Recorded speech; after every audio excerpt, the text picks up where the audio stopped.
அஸ்ஸலாமு அலைக்கும். Welcome back to my channel kitchen by Maasa. Mini chocolate lava cake எப்படி செய்கிறேன்னு சொல்லி தான் பார்க்க போகிறோம். இது செய்கிறதுமே ரொம்ப ஈஸி. 3 இன்க்ரீடியன்ட்ஸே தேவைப்படும். இது என்னோட ஃபேவரட் ரெசிபி. இதை உங்களோட ஷேர் பண்ணுறதுல ரொம்பவுமே சந்தோஷம். ஒரு ஸ்பெஷல் டேயில் நீங்கள் குயிக்காக செய்கிற மாதிரி இந்த ரெசிபி இருக்கும். இப்போ இது எப்படி செய்யலாம்னு பார்க்கலாம் வாங்க. இது பண்ணுறதுக்காக வேண்டி நான் மஞ்சிர சாக்லேட் க்ரீம் பிஸ்கெட் 2 பாக்கெட் எடுத்திருக்கிறேன். டெய்லி மில்க் 4 பாக்கெட் எடுத்திருக்கிறேன். இது 50 கிராம் வரும். அரை கப் காய்ச்சி ஆற வச்ச பால் எடுத்திருக்கிறேன். இப்போ சாக்லேட்டை டபுள் பாயிலிங் மெத்தடில் நம்ம மெல்ட் பண்ணி எடுத்துடலாம். அதற்காக ஒரு பாத்திரத்தில் தண்ணி வைத்து அதற்கு மேலால் ஒரு பாத்திரத்தை வைத்து டெய்லி மில்கை சேர்த்துக்கொள்கிறேன்.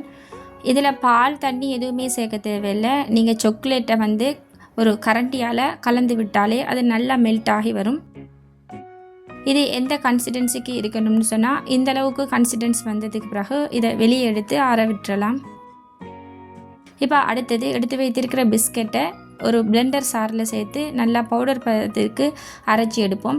இதில் இருக்கிற க்ரீமை ரிமூவ் பண்ண தேவையில்லை. பிஸ்கெட்டை நீங்கள் முழுமையாக சேர்த்து நல்லா பவுடர் கன்சிஸ்டன்சி வர அளவுக்கு நல்லா பிளெண்ட் பண்ணி எடுத்துக்கோங்க.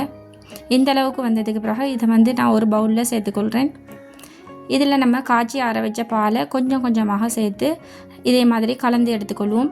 இப்போ பால் அதிகமாகினா தின்னாயிரும்.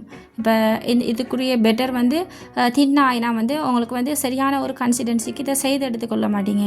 அதால் கொஞ்சம் கொஞ்சமாக பால் சேர்த்து இதே மாதிரி கலந்து எடுத்துக்கொள்ளுங்க.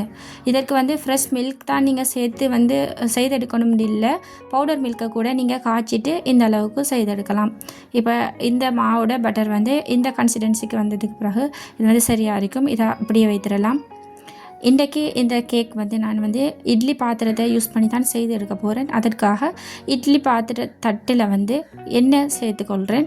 எண்ணெயோ பட்டர் உங்களுக்கு எது யூஸ் ஆகுமோ அதை சேர்த்து நல்லா தடவி விட்டுக்கொள்ளுங்க.